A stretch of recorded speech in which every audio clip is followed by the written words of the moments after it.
The dogs stayed up and cried and yelped all night.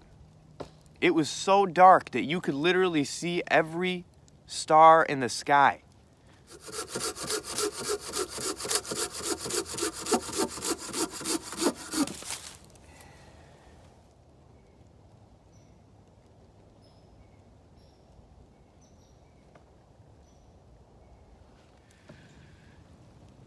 Welcome back to another part of Stories from the Road, a series where I talk about some of the experiences I had while riding my bicycle from Detroit to San Francisco. I've received a lot of positive feedback on the last video, and I'm extremely grateful for all the support. It's not necessary that you've seen the previous parts to enjoy the story that I'm about to tell today, but I recommend you check them out nonetheless. With that being said, let's get into part 7. Part 6, I leave off riding out of the mountains of Tijeras into downtown Albuquerque. Now, I didn't stay very long in Albuquerque, just enough to check out the downtown area, which I would consider pretty nice and definitely way cleaner than a lot of the cities that I saw out on the West Coast. I didn't take any footage of the city itself, but I did take this clip.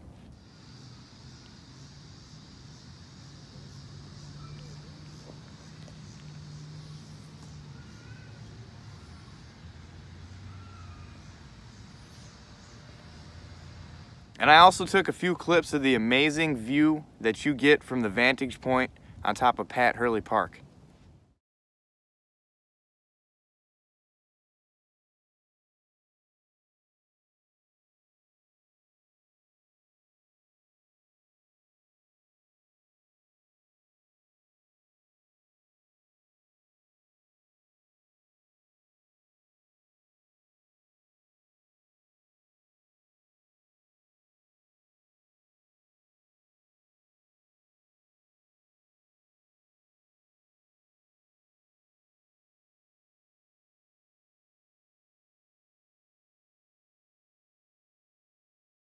Coming westbound out of the city, the first thing that you are going to encounter is something called 9 Mile Hill.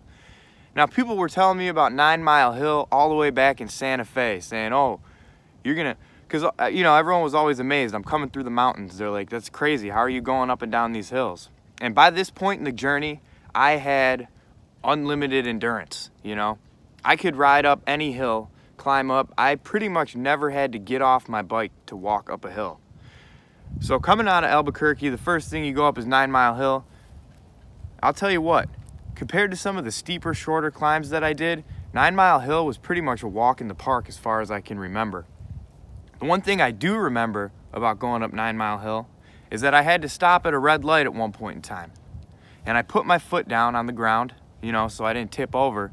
And I'm riding for a minute, and all of a sudden my ankle starts burning like it's on fire. I look down. I had stepped on a fire ant hill, and there was fire ants all over my shoe. I had to get off my bike, take my shoe off, start slapping it on the ground, and trying to wipe these ants off my legs so they'd stop biting me. So a couple people mentioned this 9 Mile Hill outside of Albuquerque, and I'm not 100% sure, but I think that's what I just went up. Those were the mountains that I was in earlier today. And if you can see the buildings down there, that's Albuquerque. And I'm at the top of 9 Mile Hill. Now, once you get to the top of 9 Mile Hill, there's a Love's truck stop. And when I got to that Love's truck stop, the first priority was finding a place to camp that night. I'm at the Love's truck stop just outside of Albuquerque, right on top of the 9 Mile Hill. And I'm about to head over to this volcano day use area to hopefully camp. I really hope it's a good spot because I don't want to have to ride back over here and sit around here all night. I mean, if I had to, I would, but I prefer to get some sleep. So that's what's next on the agenda. The place that I ended up camping that night turned out to be one of the spookier places that I camped on this journey. And the next place that I camped that I'm going to talk about ended up even being spookier than that. Now, I'll tell you what, I don't have any fear of being out in the middle of nowhere in the middle of the day, But you put me out in the middle of nowhere in the middle of the night, and that's a completely different story. So I just got here. It is pretty freaking out here in the middle of nowhere. And I had to lift my bike over the gate that they got over there, but supposedly it doesn't open till 9 a.m. So I'm going to sleep directly under this picnic shelter here and set my alarm for, I don't know, 6 a.m. and I'll be out of here before it opens, before anybody suspects a thing. So I just woke up here at the volcano spot. I just packed up all my shit and I slept pretty well. Now it's time to get out of here. Gotta lift my fucking heavy ass bike up over this fence, but I did it last night. I should be all right.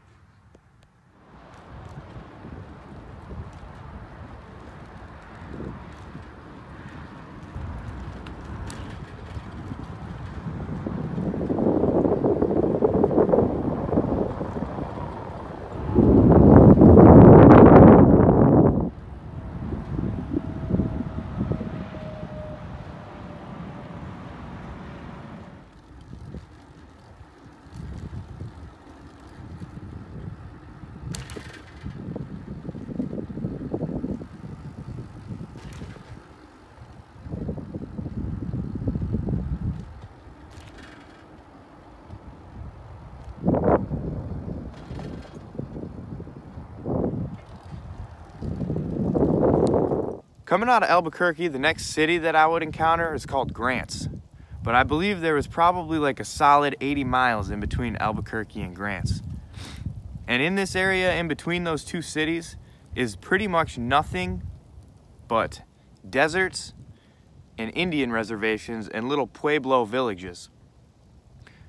Now, there's nothing too notable to talk about there. Some of the scenery was very beautiful. But this was the first place that I started seeing stray dogs. And what they would do is they would pretty much just hang out around gas stations and beg for food.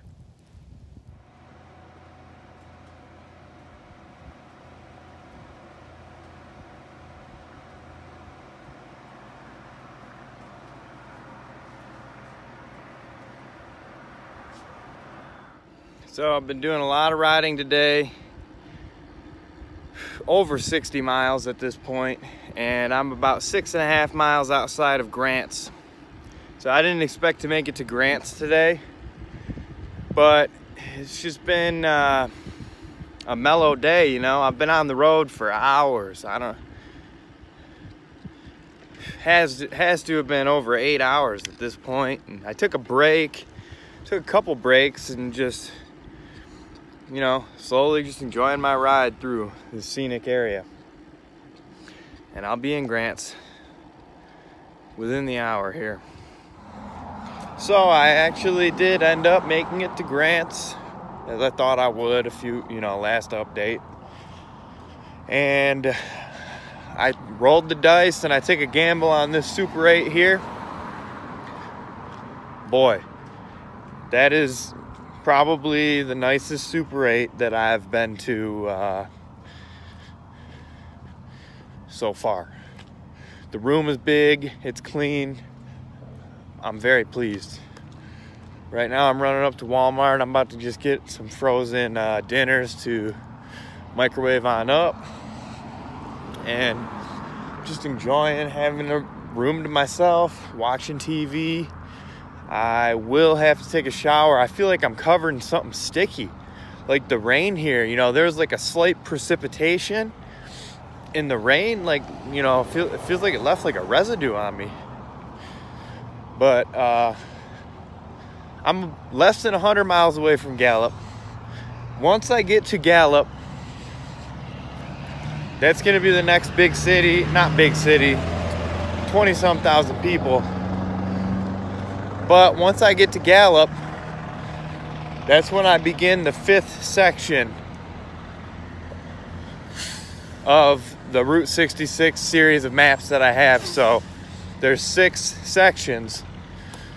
Gallup, New Mexico to Oatman, Arizona is the 5th section. So that means I will have completed 4 out of the 6 sections, and that's more than 2/3 done, because they're not all equally distanced. So it's just, I'm just making progress. I'm still going, you know. Nothing has fucking brought me down yet. Knock on wood. But that's it right now. I'm going into Walmart.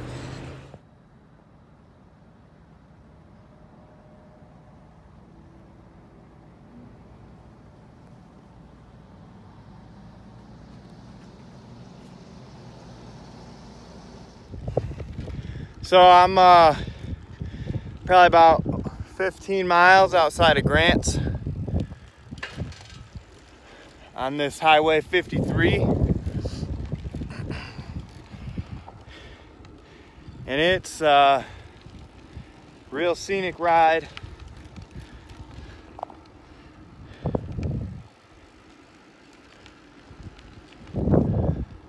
Out in the country again, out in the mountains. And that's just what a lot of New Mexico really has been, you know. It's just rides like these. And I can't complain. Really, it's beautiful. It really is.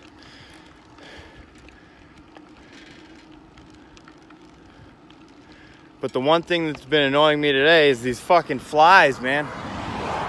Somehow, like, there's just these flies that can keep up with me.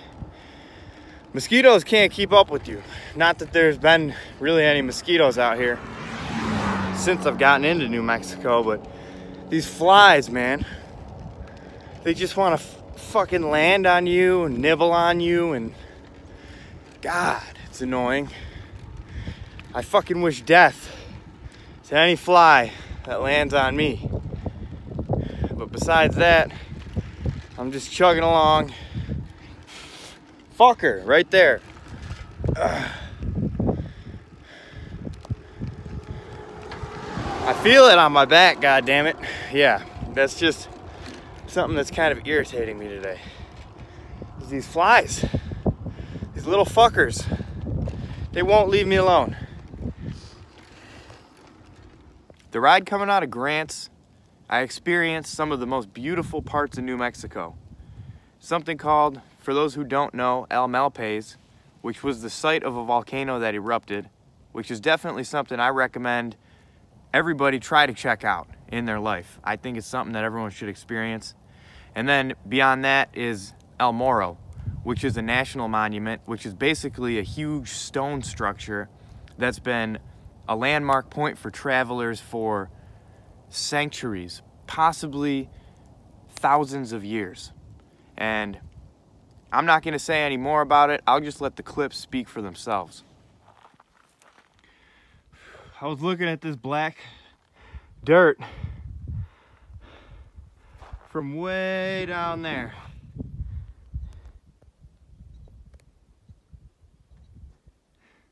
And I did not think I was going to have to come up here.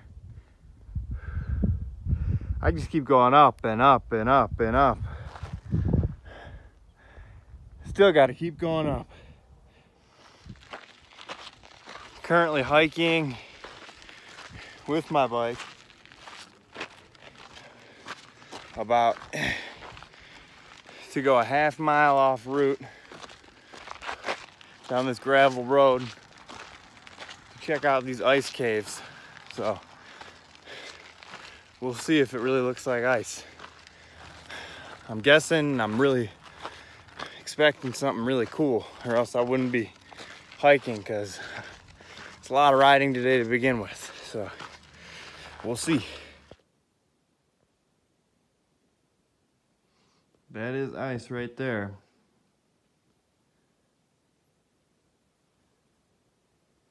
And it is 80 degrees out up there.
That is the El Morro National Monument,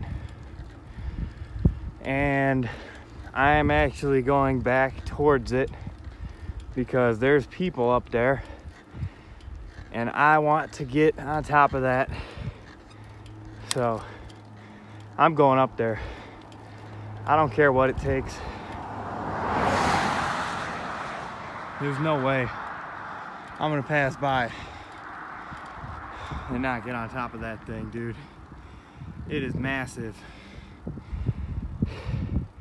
I'm going back about 1 mile. Screw it. Good news is I backtracked about 1 mile, but I just saw there's a campground somewhere right off to the side of me. So I'll probably be camping here tonight as well. I'm excited to get to the top of that rock.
Supposed to be up here on this part.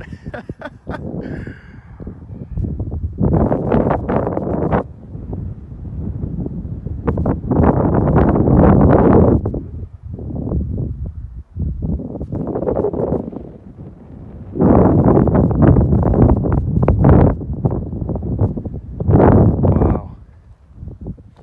That day I did see some very amazing things that this earth has to offer. And there was a lot of beauty, but that didn't come without a price. Now I'm going to keep it completely real with everyone here, and I'm going to show the good, the bad, and the ugly. And what I'm about to show here is some of the ugly. But it speaks something to me, and it's something that I learned on this trip.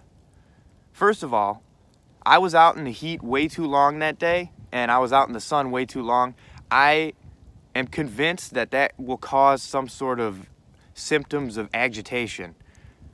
And secondly, I think it has a lot to say that sometimes in life, just like on this journey, because on this journey I ended up in a lot of places I didn't necessarily want to be, but I had to go through those places to get to the places that I wanted to be at. And I think that is a lot like life.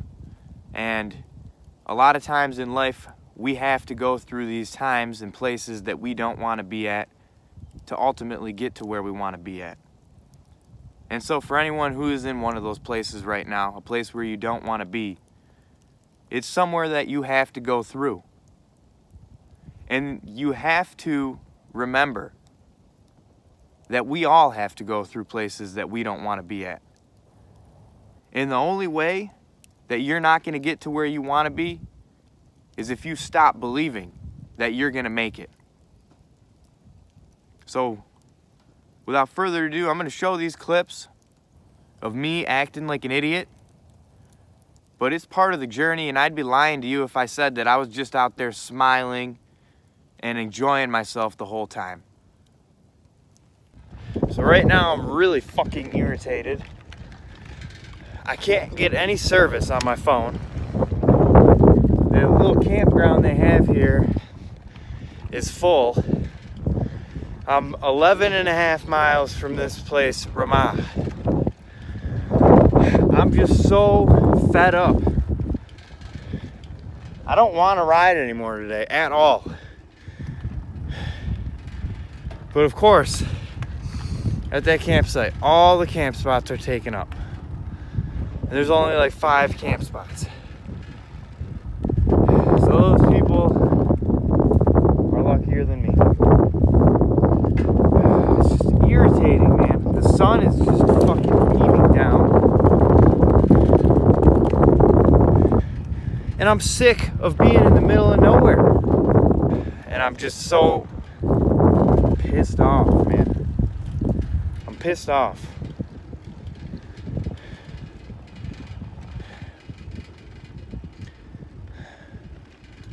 So it's 11.5 miles I go, and it's like I can't check out what's there on my phone because I have no service. So 5 campsites for some fucking assholes who probably showed up there at 8 in the morning. Fuck off, you know? Needs to be fucking bigger than that. It's a national monument here, folks. You know? Bullshit.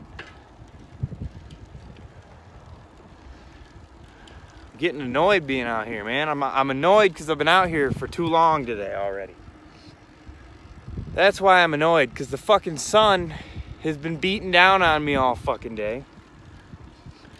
And the only place I could stop earlier was at Malpais. There was nothing really there. You know? It was just a little store. There was a store back there. I didn't stop because I didn't know what the fuck was gonna happen. But it's just irritating. It's not all fun and games out here. It really is not. It really is very little fun and games, you know? Maybe 10% fun and games, 90% extreme struggle, physically and mentally, being out in the middle of nowhere, having no cell phone service, being sunburned, being extremely fatigued, having rode my bike through the mountains all day. I don't want to go an inch farther, but I have to. I have no choice. I have no choice. I don't know. Even at that campsite, I would have woken up. And you know, it's like you wake up and you're in the middle of fucking nowhere. And that's great if that's what you want. But that's not what I'm prepared for. So even if I would have been able to stay there, I gotta look at it this way. I don't have any food. Well, I have food, but it's not dinner, you know? It's just little snacks. And you know, whoever got there first, they got there first. Right now, I want to fucking kick their ass.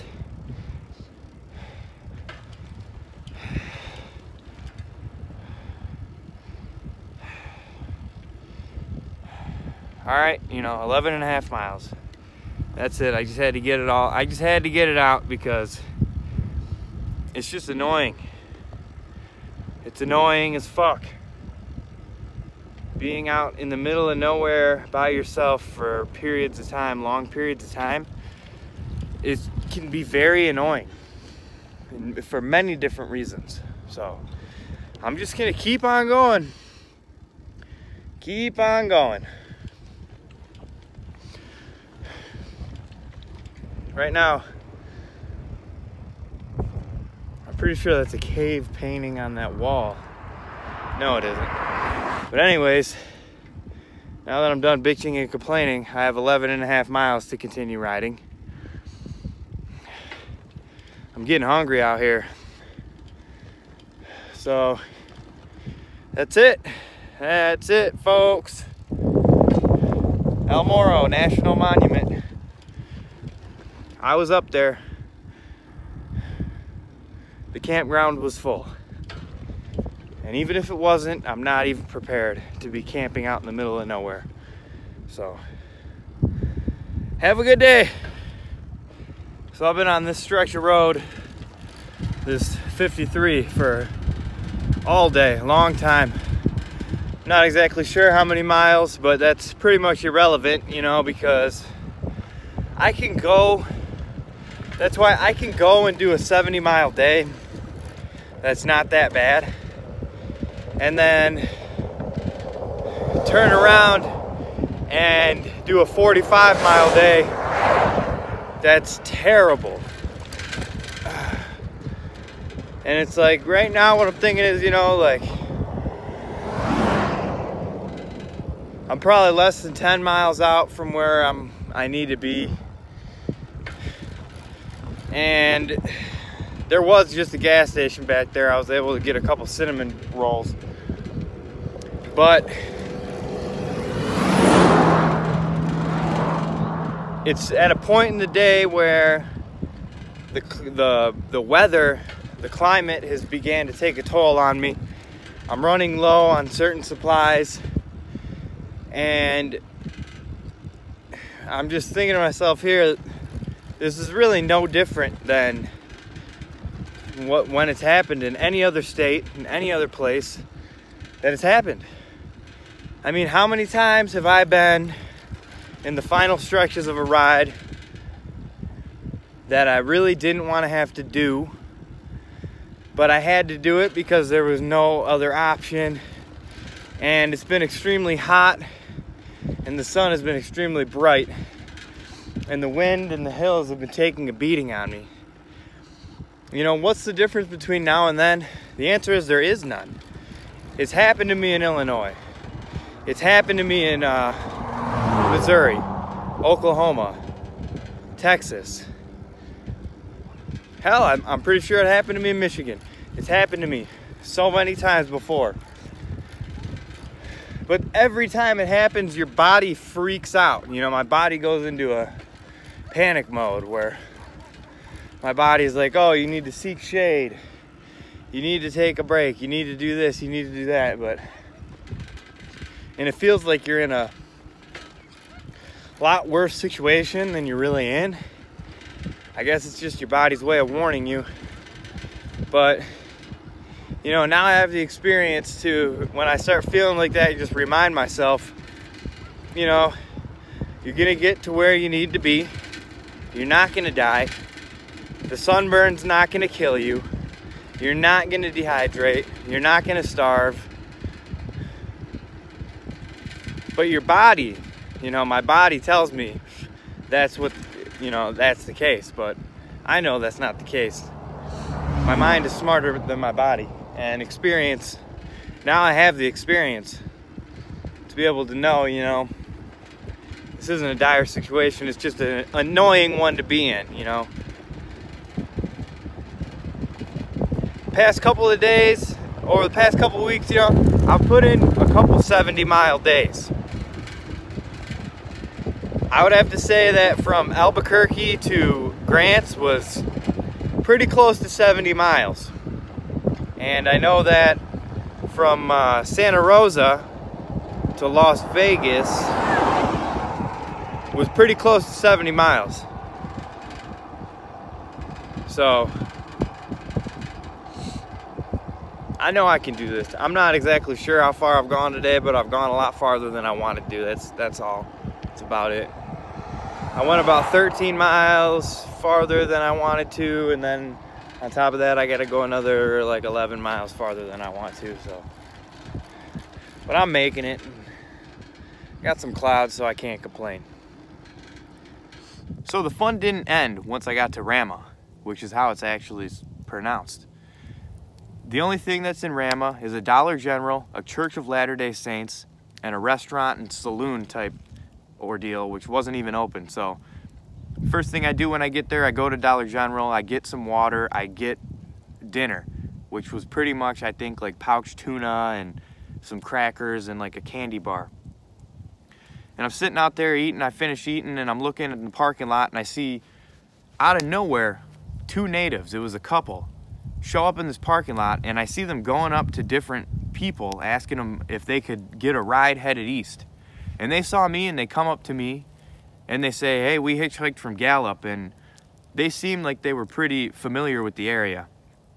And, you know, I kind of told them my story and whatnot. And I tell them, you know, I'm going to be camping around here tonight. And the woman goes, oh boy, should we tell them? And she's like, no, we're not going to tell them. We're not going to tell them. And I was like, now you got to frickin' tell me. Well, she tells me that one night they were camping over by the Dollar General that I was at, or whatever dollar store it was. And the woman wakes up in the middle of the night and looks down at her feet. And there's a cougar sniffing at their feet. And so what they did is they just stayed extremely still until it went away. So I'm out here alone, have nowhere to go. I'm like, oh, great. And then they tell me that there's something out there called skinwalkers, which is pretty much like a shape-shifting witch. And what she told me is, she said, have you seen them out here? And I'm like, no. And she says, well, they're not going to bother you. They don't want anything to do with you. And I'm like, oh, great. So they were, not only were they talking to me, they were spanging everyone who walked by. And sooner or later, the worker comes out of Dollar General's and tells us that we're not allowed to be on the property anymore and that the police are on their way. So at this point in time, the sun is pretty much setting and they disappear off down the road. For all I know, they weren't even real. They were ghosts because I didn't see them again the rest of the night. They disappear. I head to the Church of Latter-day Saints.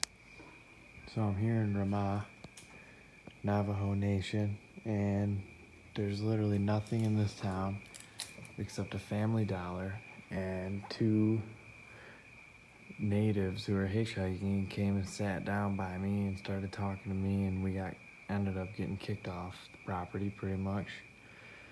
So I have had, you know, absolutely nowhere to go. There's no camping, there's no sure as fuck no hotel, nothing except this church. So I'm about to utilize this church tonight because that's my only option. And they open at, 9 tomorrow, so I gotta be out of here really early. But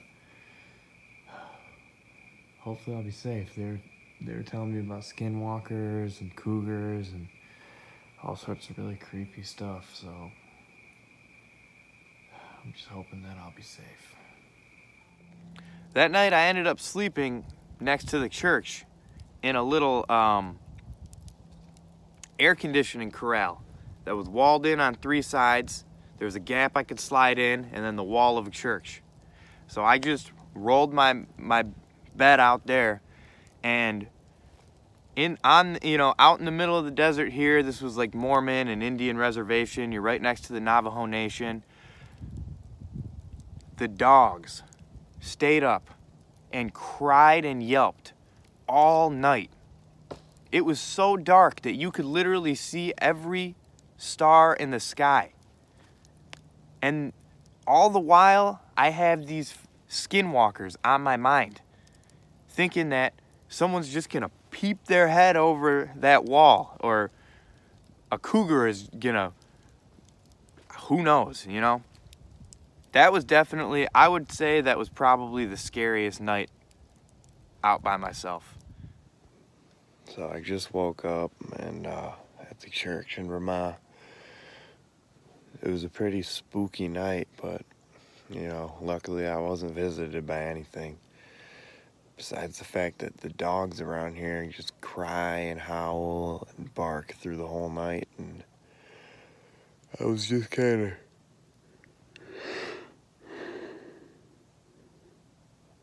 laying over in this little thing, this little brick, like air conditioning corral, and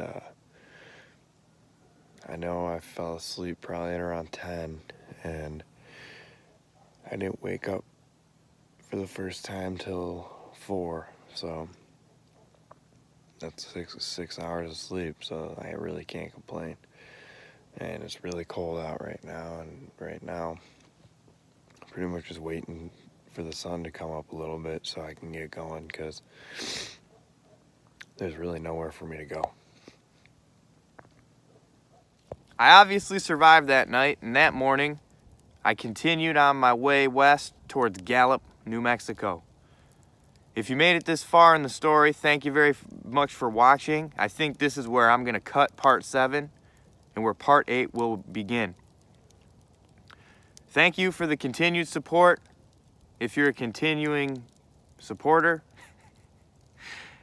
and if you're new, hell yeah, I'm glad.